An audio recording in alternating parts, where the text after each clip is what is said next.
नाशिकमध्ये ठाकरेंची शिवसेना आणि मनसे संयुक्त मोर्चा काढणार आहेत। मोर्चामध्ये संजय राऊत, बाळा नांदगावकर, संदीप देशपांडे उपस्थित राहतील। नाशिक जिल्ह्यातील विविध प्रश्नांवर या मोर्चाचं आयोजन करण्यात आलंय। आगामी मनपा निवडणुका युतीच्या चर्चेमुळे संयुक्त मोर्चाला महत्त्व प्राप्त झालंय। आढावा घेतलेला आहे आमच्या प्रतिनिधींनी, पाहूया।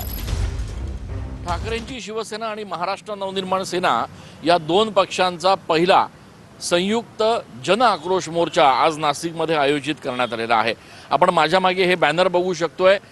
गेल्या अनेक दिवसांपासून नाशिकमध्ये या दोन्ही पक्षांच्या वतीनं जोरदार तयारी या मोर्चाची सुरू करण्यात आली होती। गेल्या अनेक दिवसांपासून या दोन्ही पक्षाचे नेते, कार्यकर्ते, पदाधिकारी हे एकत्रित बैठका घेऊन या मोर्चाचं नियोजन करत असल्याचं बघायला मिळालं। उद्धव बाळासाहेब ठाकरे गटाचे संजय राऊत असतील, त्यासोबतच अनेक मोठे नेते या मोर्चामध्ये सहभागी होणार आहेत। तर मनसेच्या वतीने बाळा नांदगावकर, संदीप देशपांडे हे नेते देखील या मोर्चाच्या निमित्तानं नाशिकमध्ये येणार आहेत।